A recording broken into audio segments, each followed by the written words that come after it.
তখন সালটা ছিল ১৯৫৫। কোরিয়ার গ্রামের মানুষগুলো ছিল কুসংস্কার আর অদ্ভুত চিন্তাভাবনায় বিশ্বাসী, এবং তারা এতটাই অসচ্ছল এবং অলস প্রকৃতির ছিল যে কাজকর্ম করার চেয়ে নিজের রক্ত বিক্রি করে টাকা উপার্জন করাকে সহজ মনে করত। ঠিক এমনই অদ্ভুত এবং কুসংস্কারে ভরা এক গ্রামে বসবাস করত সান নামের এই এতিম ছেলেটি। তার পরিবারে একমাত্র বেঁচে রয়েছে তার এই চাচা। তার বাবা মা সহ বাকি সবাই মারা গিয়েছিল ২ বছর আগে ঘটে যাওয়া সাউথ কোরিয়া বনাম নর্থ কোরিয়ার যুদ্ধে। তাদের গ্রামটা খুবই অনুন্নত এবং যুদ্ধে ক্ষতিগ্রস্ত হওয়াতে পর্যাপ্ত পরিমাণ কর্মসংস্থান ছিল না। তাই সান ফ্যাক্টরিতে কিংবা তার চাচার সাথে তরমুজ খেতে যখন যেই কাজ পায় সেটাই করে। পেট ভরে দুবেলা খাওয়াটা ছিল তার কাছে বিলাসিতা। একদিন সেই তরমুজ ক্ষেতের মালিক এবং তার মেয়ে সেখানে ভিজিট করতে আসে। মহিলাটি তাদেরকে জানায় গতকাল তার মেয়ের বিয়ে ক্যান্সেল হয়ে গিয়েছিল, কারণ হবু জামাই কখনো রক্ত বিক্রি করেনি। এই শুনে জু বলে, আপনি ঠিকই করেছেন, প্রত্যেকটা প্রাপ্তবয়স্ক পুরুষকে অন্তত একবার হলেও রক্ত বিক্রি করতে হয়, তা না হলে তার পুরুষত্ব নিয়ে প্রশ্ন উঠবে। এরপর তারা চলে গেলে জু তাকে বলে, তোমারও উচিত রক্ত বিক্রি করা, না হলে তোমার বিয়েটাও ক্যান্সেল হয়ে যাবে। এরপর ফ্যাক্টরিতে কাজ করার সময় সান যখন তার বন্ধু শিম এবং রিয়ং এর সাথে বসে বিশ্রাম নিচ্ছিল, তখন প্রতিদিনের মতো সেই গ্রামের চা বিক্রেতা মেয়েটা চলে আসে। সান বলে এই মেয়েটাকে তার কাছে খুব ভালো লাগে, কিন্তু রিয়ং বলে সে এই মেয়েটাকে মোটেও পছন্দ করে না। এর কিছুক্ষণ পর চলে আসে জিউন নামের পপকর্ন বিক্রেতা মেয়েটি। সে এতটাই সুন্দর ছিল যে গ্রামের সবাই তাকে মিস বিউটিফুল বলে ডাকত। তার সৌন্দর্যে আকৃষ্ট হয়ে তারা পপকর্ন কেনার জন্য পাগল হয়ে যেত। তাই সানের বন্ধুরাও টাকা তুলে পপকর্ন কেনার জন্য এবং মিস বিউটিফুল বলে তাকে ডাক দেয়। তবে সানের কাছে টাকা না থাকায় সে পাশে দাঁড়িয়েছিল, তাই জিউন কিছু পপকর্ন তাকে ফ্রিতে দিয়ে দেয়। এই দেখে সবাই বলে জিউন তাকে পছন্দ করেছে, আর জিউনকে দেখে তার মুখ লজ্জায় লাল হয়ে গিয়েছিল। তাদের দুজনের জুটি খুব সুন্দর মানাবে, কিন্তু দুঃখের বিষয় হলো সোয়ং নামের ধনী দুশ্চরিত্র লোকটা হচ্ছে জিউনের বয়ফ্রেন্ড। সুন্দরী মেয়েদের পটিয়ে অসৎ কাজকর্ম করাই তার প্রধান লক্ষ্য। এরপর রাতের বেলা তার বন্ধুরা আবারও বলে জিউন মেয়েটা খুবই ভালো, এত কম বয়সে পারিবারিক পপকর্ন ব্যবসাটি নিজ হাতে সামলাচ্ছে, তবে সোয়ংয়ের ফাঁদে পড়ে তার জীবনটা নষ্ট হয়ে যাবে। এই শুনে সান সিদ্ধান্ত নেয় সে জিউনকে বিয়ে করবে। তাই পরদিন আঙ্কেল জু বলে বিয়ে করতে হলে অনেক টাকার প্রয়োজন, মেয়ের বাবার হাতে মোটা অঙ্কের টাকা না দিলে আজকাল বিয়ে করাটাই প্রায় অসম্ভব। আর তুমি তো এখন পর্যন্ত রক্তই বিক্রি করনি, কয়েকবার রক্ত বিক্রি করলেই বিয়ের সমস্ত খরচ উঠে আসবে। তাই আগামীকাল আমার বন্ধু ব্যাঙের সাথে দেখা করবে। পরদিন সকালবেলা সান চলে আসে ব্যাঙের কাছে। ব্যাঙ জানায় রক্ত দেওয়ার আগে পেট ভরে পানি খেয়ে নিতে হবে, যত বেশি পানি খাবে তত বেশি রক্ত দিতে পারবে, আর বেশি রক্ত হলে বেশি টাকা পাবে। এরপর হসপিটালে এসে তারা আবারও পানি খেয়ে নেয়। প্রসাবের চাপে জড়সড় হয়ে ডক্টরের রুমে চলে আসে। ঘুষ হিসাবে তরমুজ দিয়ে ডক্টরকে রাজি করায় যাতে তাদের থেকে বেশি পরিমাণ রক্ত নেওয়া হয়। এরপর ব্লাড দিয়ে তারা চলে আসে ওয়াশরুমে। চরম শান্তিতে মূত্র বিসর্জন করে রেস্টুরেন্টে চলে যায়। ব্যাং বলে রক্ত দেওয়ার পর প্রচুর পরিমাণ মাংস খেতে হয়, তাহলে রক্তের ঘাটতি পূরণ হয়ে যাবে, আর প্রতি মাসে একবার করে রক্ত দিতে পারবে।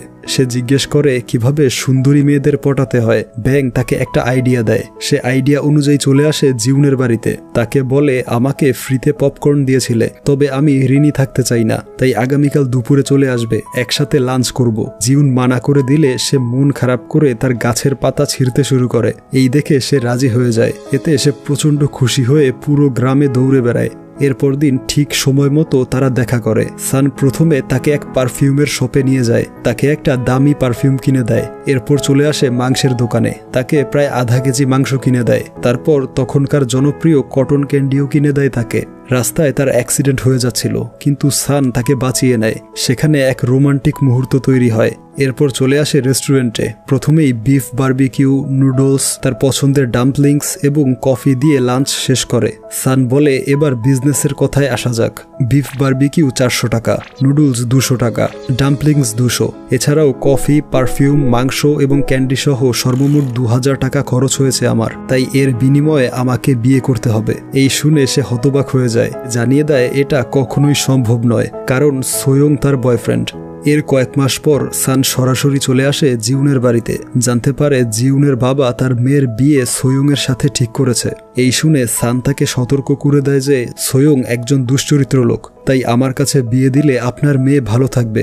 এই বলে সে মাংস, মদ এবং কিছু টাকা উপহার দেয়। জিউনের বাবা সানকে খুব পছন্দ করে, তাই মাংস এবং মদ গ্রহণ করলেও টাকাটা ফিরিয়ে দেয় এবং তার মেয়েকে ডেকে বলে খুব শীঘ্রই তোমার বিয়ে, তবে পাত্রটা হচ্ছে সান, সোয়ং নয়। আর এই কথাটা সেই দুশ্চরিত্র লোকটাকে জানিয়ে দাও। তাই পরদিন সে সোয়ংকে জানায় তাকে বিয়ে করতে পারবে না, তার বাবা অন্য জায়গায় বিয়ে ঠিক করেছে। এরপর দেখা যায় সে সানকে গ্রহণ করে নিয়েছে। তার বাবা পারিবারিক পপকর্ন বিজনেসটা তাকে এবং সানকে বুঝিয়ে দেয়। এরপর সমস্ত আত্মীয় স্বজন উপস্থিত থেকে তাদের বিয়ে সম্পন্ন করে। দেখতে দেখতে 11 বছর কেটে যায়। জিউনের বাবা বেঁচে নেই, আর এখন তাদের 3টে ছেলে সন্তান রয়েছে। সানের বড় ছেলে মিন সানকে বেশি ভালোবাসে, সব সময় তার কাজে সাহায্য করে। মেজো ছেলেটা যখন তার বাবাকে বিরক্ত করছিল তখন মিন তাকে মানা করে। সান খুশি হয়ে তাকে গ্লাভসগুলো পরতে দেয়, কারণ মিন এই গ্লাভসগুলো খুব পছন্দ করে। আর ওইদিকে সানের বন্ধুরা বলে সানের বড় ছেলে মিন হাসলে হুবহু সোয়ংয়ের মতো দেখায়, মনে হয় তার আসল বাবা সোয়ং, কারণ বিয়ের আগে জিউনের সাথে সোয়ংয়ের প্রেমের সম্পর্ক ছিল। এরপর মিন যখন বাবার জন্য খাবার নিয়ে যাচ্ছিল তখন রেস্টুরেন্টে ডাম্পলিংস দেখে তার খুব খেতে ইচ্ছে হয়, তবে দুবেলা পেট ভরে খাওয়াটাই তাদের পক্ষে অসম্ভব হয়ে পড়ে। সেখানে রেস্টুরেন্টের এই দামি খাবারগুলো স্বপ্নের চেয়ে কম নয়। এরপর সে খাবার নিয়ে চলে আসে। সে বলে গ্রামের সবাই বলছে তাকে দেখতে সোয়ং নামক এক লোকের মতো। এই শুনে সান তাকে নিয়ে আসে সোয়ংয়ের বাড়ির সামনে আর বলে সেই লোকটা এই বাড়িতেই থাকে। সে তোমার মাকে বিরক্ত করত, কিন্তু তোমার মা তাকে দেখতে পারতো না, সে ভালোবাসতো আমাকে, এজন্যই লোকজন উল্টাপাল্টা কথা বলছে। তখন হঠাৎ বৃষ্টি শুরু হলে তারা এক দোকানে ঢুকে পড়ে। সান তাকে ক্যান্ডি কিনে দেয় আর সে প্রথম ক্যান্ডিটা তার বাবাকে খেতে দেয়। দেখা যায় দোকানের মহিলার কাছে একটা চিঠি আসে। সেই পোস্টম্যান মিনের হাতে একটা চিঠি দিয়ে বলে, দেখে মনে হচ্ছে তুমি মিস্টার সোয়ংয়ের ছেলে, এই চিঠিটা তোমার বাবাকে দিও। এই শুনে সান প্রচণ্ড রেগে যায়। একদিন মিনকে বলে আজ সবকিছু প্রমাণ হয়ে যাবে। ওইদিকে গ্রামের সবাই জড়ো হয় সত্যিটা জানার জন্য। সবাই অধীর আগ্রহে অপেক্ষা করে। কিছুক্ষণ পর পোস্টম্যান চলে আসে মিনের ব্লাড রিপোর্ট নিয়ে। সান বলে এই কাগজে মিনের রক্তের গ্রুপ লেখা আছে, তবে আমার ব্লাড গ্রুপ হচ্ছে ও, আমার স্ত্রীর এ এবং দুশ্চরিত্র সোয়ংয়ের রক্তের গ্রুপ বি। তাই মিনের ব্লাড গ্রুপ আমার মতো ও অথবা তার মায়ের মতো এ হতে পারে, কিন্তু কখনোই বি হবে না। তাই আজকের পর থেকে তোমরা বাজে কথা বন্ধ করবে। মিন আমার ছেলে। এই বলে সে ওই কাগজটা খুলে আর রিপোর্ট দেখে একদম হতবাক হয়ে যায়, কারণ মিনের ব্লাড গ্রুপ ছিল এ বি। এই দেখে সবাই বলে জিউনের গ্রুপ এ এবং সোয়ংয়ের বি, এই দুইটা মিলে মিনের ব্লাড গ্রুপ হয়েছে এ বি। এতে পরিষ্কার প্রমাণ হয় যে মিন সানের ছেলে নয়। সে প্রচণ্ড রেগে বাড়ি চলে আসে আর জিউনকে জিজ্ঞেস করে সোয়ংয়ের সাথে ফিজিক্যাল রিলেশন ছিল কিনা। জিউন বলে একবার দুর্ঘটনাবশত তারা ইন্টিমেট হয়েছিল। এই শুনে সে কান্নাকাটি শুরু করে আর বলে গত 11 বছর ধরে ওই দুশ্চরিত্র সোয়ংয়ের ছেলেকে নিজ হাতে বড় করেছি। ওইদিকে মিন গিয়েছিল সোয়ংকে দেখতে। জানালা দিয়ে তার অদ্ভুত নাচ দেখছিল। ঘরের সামনে সোয়ংয়ের মেয়েরা বসেছিল। তাদেরকে বলে আমি তোমাদের ভাই, বাবাকে ডাকো। এরপর সোয়ংকে সবকিছু জানায়। যাওয়ার সময় তাকে বাবা বলে ডেকে পালিয়ে যায়। তারপর দিন জিউন সানকে বলে তার কাজে সাহায্য করতে, কিন্তু সে চুপচাপ শুয়েছিল। মিন এসে সাহায্য করে। এরপর আবারও সানকে ডাকলে সে তখনও কথা বলে না, আর এবারও সাহায্য করতে আসে মিন। এরপর রাতের বেলা সে ওইখানেই শুয়ে কান্না করছিল। এরপর দিন গুলতি খেলার সময় সানের ছোট ছেলে অন্য বাচ্চাদের সাথে মারপিট করে। সেই ছেলেটা বলে আমি এক্ষুনি আমার বড় ভাইকে ডেকে আনবো, আর সানের ছেলে বলে সেও তার মেজো ভাইকে নিয়ে আসবে। তাই এক দৌড়ে বাড়িতে চলে আসে। মেজো ভাইকে বুঝিয়ে শুনিয়ে ফাইট করতে নিয়ে যায়, কিন্তু বিপক্ষ দলের বড় ভাইটা ছিল তার চেয়ে অনেক লম্বা এবং স্বাস্থ্যবান। সে ভয় পেয়ে ঝগড়াটা মিটিয়ে ফেলতে চায়, কিন্তু ওই ছেলেটা তাকে লাথি মারে। তাই তারা চলে আসে তাদের বড় ভাই মিনকে নেয়ার জন্য। মিন এসে ছেলেটার মাথা ফাটিয়ে দেয় আর বলে আমার ভাইদেরকে যে মারবে তার অবস্থা ঠিক এমনই হবে। বাড়ি ফিরলে মিনের মা তাকে শাস্তি দেয়, আর ওই ছেলেটার বাবা বিচার নিয়ে এসেছিল, যে ছিল সানের বন্ধু শিম। শিম বলে তার ছেলের চিকিৎসার জন্য প্রায় 500 টাকার প্রয়োজন, তবে সান বলে দেয় সে কোনো টাকা দিতে পারবে না, কারণ মিন তার ছেলে নয়। টাকা নিতে চাইলে সে যেন সোয়ংয়ের বাড়িতে যায়। তাই শিম সোয়ংয়ের কাছে চলে আসে। সোয়ং তাকে পরিবারের রেজিস্ট্রি লিস্ট দেখায়, যেখানে উল্লেখ করা আছে তার 2 মেয়ের নাম। মিনের নাম ছিল না, তাই তাকে খালি হাতেই ফিরে আসতে হয়। সে এসে সানের ঘর থেকে জিউনের সেলাই মেশিন, আসবাবপত্র সহ জিউনের ভালো কিছু ড্রেসও নিয়ে যায়। মিন তাদেরকে আটকানোর চেষ্টা করে, তার বাবাকে বলে সাহায্য করতে। সান রেগে গিয়ে তাকে গালমন্দ শুরু করে। এতে জিউন তার উপর রেগে যায় আর মিনকে বুকে জড়িয়ে নেয়। এরপর জিউন সেজে গুজে ভালো জুতো ও ভালো ড্রেস পরে বেরিয়ে যায়। তার সৌন্দর্য আর মডার্ন স্টাইল দেখে গ্রামের সবাই বিমোহিত হয়ে চেয়ে থাকে। সে চলে আসে সোয়ংয়ের বাড়িতে, বলে গত 11 বছর ধরে তোমার ছেলে মিনের ভরণ পোষণ বহন করেছে আমার স্বামী, তার পক্ষে আর সম্ভব নয়, তাই মিনের সমস্ত দায়িত্ব তোমাকে নিতে হবে। তখন সোয়ংয়ের স্ত্রী তাকে বাজে কথা বলে, এতে সে রেগে গিয়ে তার নাক ফাটিয়ে দেয় আর সোয়ং তাকে ধাক্কা দিয়ে বাড়ি থেকে বেরিয়ে যেতে বলে। দুঃখ ভরাক্রান্ত মন নিয়ে সে বাড়ি ফিরে আসে। তার মলিন চেহারা আর কর্দমাক্ত জুতোগুলো দেখে বুঝতে পারে তাকে অপমান করে তাড়িয়ে দিয়েছে। মনে মনে ভাবে তার কিছু একটা করা উচিত। সে তার মেজো আর ছোট ছেলেকে শিখিয়ে দেয় বড় হয়ে সোয়ংয়ের মেয়েদেরকে প্রেমের জালে ফাঁসাবে, কিন্তু বিয়ে করবে না, তবেই সেই দুশ্চরিত্র লোকটার উচিত শিক্ষা হবে। এরপর সে রক্ত বিক্রি করতে হসপিটালে চলে আসে। সেই ডক্টর তাকে নিয়ে হাসি ঠাট্টা করে, কারণ সেও জেনে গিয়েছিল সোয়ং হচ্ছে মিনের আসল বাবা। এতে সান খুব রেগে যায় আর বলে মিনকে বাড়ি থেকে তাড়িয়ে দিব, তাকে কখনোই মেনে নেব না। ব্লাড দিয়ে বের হওয়ার সময় সেই হসপিটালে দেখা হয় এক মহিলার সাথে। এ হচ্ছে সেই চা বিক্রেতা মেয়েটা যার সাথে বিয়ে হয়েছে সানের বন্ধু রিয়ংয়ের। সে জানায় ড্রেনের গর্তে পড়ে তার পা ভেঙে গিয়েছে। আরও জানায় এত বয়স হওয়ার পরেও জিউন এখনও ঠিক আগের মতোই সুন্দরী আছে। সান বলে তার ওই সৌন্দর্যই আমার জন্য কাল হয়ে দাঁড়িয়েছে, আসলে আমি পছন্দ করতাম তোমাকে। এরপর সান তাকে বাড়িতে পৌঁছে দেয়। মেয়েটা তাকে ভেতরে আসতে বলে। তারপর সেই বাড়ি থেকে বের হতেই দেখে মিন সেখানে বসে রয়েছে। সে রেগে গিয়ে বলে আমার চোখের সামনে আসবে না। মিন বলে আমাকে ক্ষমা করে বাড়ি যেতে দাও, আমার থাকার কোনো জায়গা নেই। এই শুনে সে কিছুটা শান্ত হয়ে বলে বাকিদের সামনে বাবা বলে ডাকলেও যখন একা থাকবো তখন আমাকে আঙ্কেল বলে ডাকবে। রাজি হওয়া ছাড়া আর কোনো উপায় ছিল না তার। এরপর দেখা যায় সান এবং মিন শিমের নিয়ে যাওয়া সকল জিনিসপত্র ফিরিয়ে আনে। জিউন বাড়ি ফিরে দেখে তার আসবাবপত্র ফিরিয়ে আনা হয়েছে। সান বলে নগদ টাকা দিয়ে সবকিছু নিয়ে এসেছি, কারণ নতুন জুতো না পরলে তোমাকে ভালো দেখায় না। তখনই তার বন্ধু রিয়ং এসে চিৎকার চেঁচামেচি শুরু করে আর বলে কিছুক্ষণ আগে সান আমার স্ত্রীকে বাড়ি পর্যন্ত এগিয়ে দিয়েছে এবং ঘরে ঢুকে খারাপ কাজ করেছে। আমার সন্দেহ শুরু হয় যখন বাড়ি ফিরে এই খাবারগুলো দেখি। এগুলো হসপিটাল থেকে দেয়া হয় রক্ত বিক্রি করলে, আর খোঁজ নিয়ে জানতে পেরেছি সান আজ রক্ত দিয়েছিল।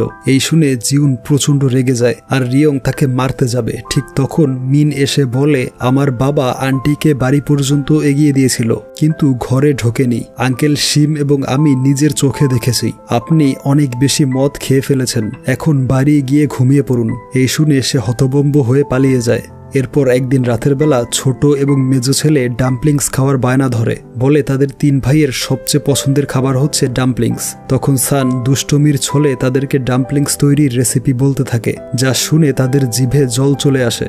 এরপর দিন সে আবারও রক্ত বিক্রি করে। সেই টাকা নিয়ে চলে আসে জিউনের কাছে। তাকে বলে আজকে আর কাপড় ধুতে হবে না, আমরা সবাই মিলে রেস্টুরেন্টে যাব। জিউন বলে এভাবে রক্ত বিক্রি করতে থাকলে অসুস্থ হয়ে পড়বে। সান বলে এছাড়া আর কোনো উপায় নেই। এরপর সে বাড়ি এসে বলে জলদি উঠে পড়ো, আমরা ডাম্পলিংস খেতে যাব। এই শুনে তারা খুশিতে লাফালাফি শুরু করে।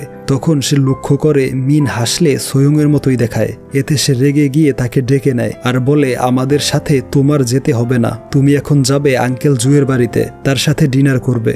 এই শুনে মিনের খুব মন খারাপ হয় আর জিজ্ঞেস করে আমি যদি তোমার আসল সন্তান হতাম তাহলে কি আমাকে রেস্টুরেন্টে নিয়ে যেতে? সান বলে তুমি যদি আমার নিজের সন্তান হতে তাহলে বাকিদের চেয়ে তোমাকে সবচেয়ে বেশি ভালোবাসতাম। এই শুনে সে হাসি মুখে চলে যাচ্ছিল। তখন জিউন তাকে দেখতে পেলে সে জানায় তার দাদু জুয়ের বাড়িতে ডিনার করতে যাচ্ছে। জিউন সবকিছু বুঝতে পারে। দেখা যায় জুয়ের কাছে ডিনারের জন্য ছিল মাত্র 2-3টা মিষ্টি আলু। বেশিরভাগ সে নিজেই খেয়ে নেয় আর মিনকে দেয় ছিলকার সাথে লেগে থাকা অল্প একটু অংশ।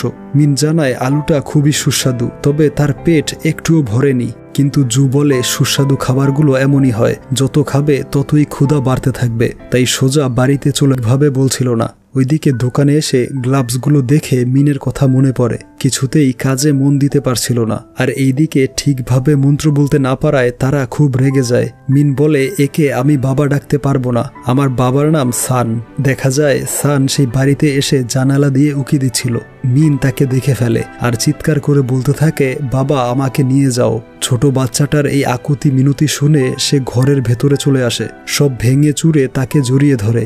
এরপর তাকে পিঠে চড়িয়ে নিয়ে আসে। মিন প্রচন্ড খুশি ছিল। বাড়ি ফিরতেই তারা 3 ভাই আবারও এক হয়ে যায়। সানের মনে হয় তার জীবনের সঠিক সিদ্ধান্তগুলোর মধ্যে এটা ছিল অন্যতম। এরপর থেকে মিনের জীবনে আবারও আনন্দ ফিরে আসে। একদিন হঠাৎ করে সে জ্ঞান হারিয়ে ফেলে। তার বাবা মা তাকে হসপিটালে নিয়ে যায়। ডক্টর জানায় মিন তার বাবা সোয়ংয়ের মতো মস্তিষ্কের এক বিরল রোগে আক্রান্ত হয়েছে, তবে মিন সুস্থ হতে পারে। তাকে শহরের হসপিটালে চিকিৎসা করাতে হবে, সেখানে প্রায় 30,000 টাকা খরচ হবে। এই শুনে তারা ছুটে আসে বাস স্ট্যান্ডে। সান বলে, তুমি জলদি হসপিটালে চলে যাও, টাকা পয়সার ব্যবস্থা করে আগামীকাল চলে আসবো। ছেলের চিকিৎসার টাকা ব্যবস্থা করতে পুরো গ্রামে ছুটে বেড়ায় সে। প্রথমে যায় তার আঙ্কেল জুয়ের কাছে। সে তার জমানো 250 টাকা দিয়ে দেয়, কিন্তু এখনো অনেক টাকার প্রয়োজন।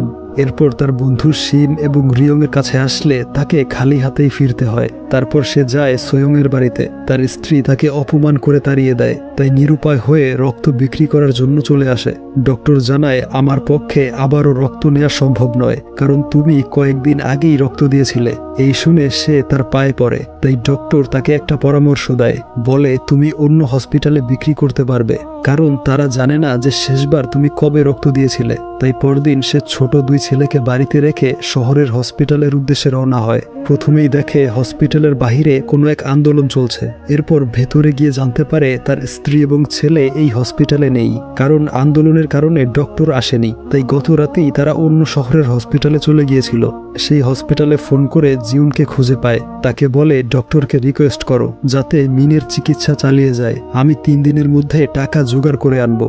এরপর সে ওই হসপিটালে রক্ত বিক্রি করে, সেখান থেকে পায় 3000 টাকা।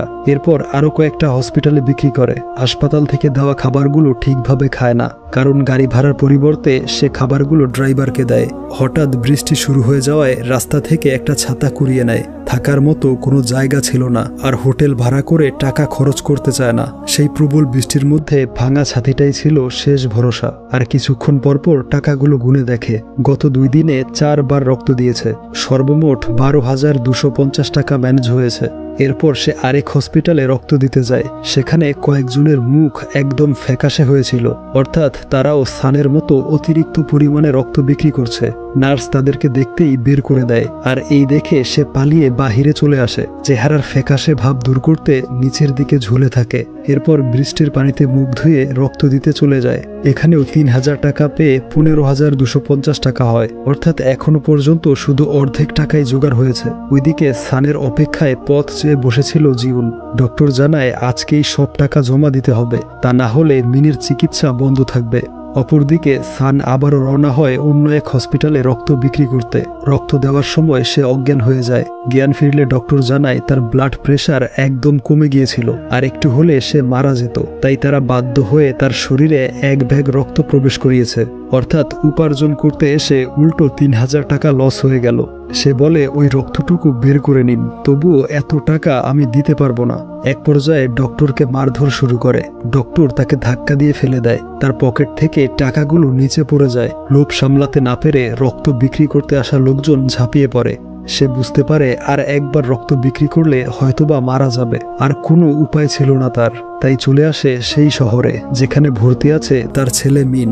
রক্ত স্বল্পতার কারণে সবকিছু অন্ধকার হয়ে আসছিল, তবুও বহু কষ্টে সেই হসপিটালের সামনে চলে আসে। ভেতরে এসে চিৎকার চেঁচামেচি করে তার ছেলেকে ডাকে। শারীরিক দুর্বলতা আর মাথা ঘোরানোর কারণে ডক্টরকে কিছুই বুঝিয়ে বলতে পারে না। বলে, গত 5 দিন আগে আমার স্ত্রী এবং সন্তান এই হসপিটালে এসেছিল, তবে তার কথা কেউ শোনে না। পাগল ভেবে তাকে বের করে দেয়া হয়।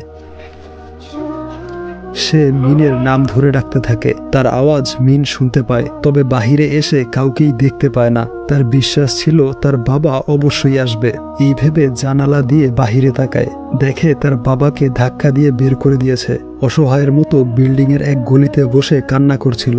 এই দেখে হাতের সুই খুলে হসপিটাল থেকে বেরিয়ে আসে। তখন আবারও তার মাথায় প্রচন্ড ব্যথা শুরু হয়। সে কোনোভাবে দাঁড়িয়ে সমস্ত শক্তি দিয়ে তার বাবাকে ডাকে, আর সান তাকে দেখতেই উঠে চলে আসে। তার ছেলে রেলিং টপকে রাস্তায় নামছিল, কিন্তু সে তাকে মানা করে। রেলিং টপকে সেই মহাসড়কে নেমে পড়ে। আশেপাশের গাড়ির দিকে তার কোনো খেয়াল ছিল না। মিনকে সুস্থ দেখে সবকিছু ভুলে গিয়েছিল। তার কাছে এসে পরম আদরে তাকে জড়িয়ে ধরে। মিন জানায় চিকিৎসা ভালোভাবেই হয়েছে, সে এখন সুস্থ আছে। তবে তার মায়ের কথা বলে অঝরে কান্না শুরু করে। এরপর তারা হসপিটালে চলে আসে জিউনকে দেখতে। দেখে সে খুব অসুস্থ অবস্থায় শুয়ে আছে। তার পাশেই রাখা ছিল ডক্টরের রিপোর্টে লেখা আছে, আমি সজ্ঞানে 30,000 টাকার বিনিময়ে আমার একটা কিডনি বিক্রি করে দিলাম।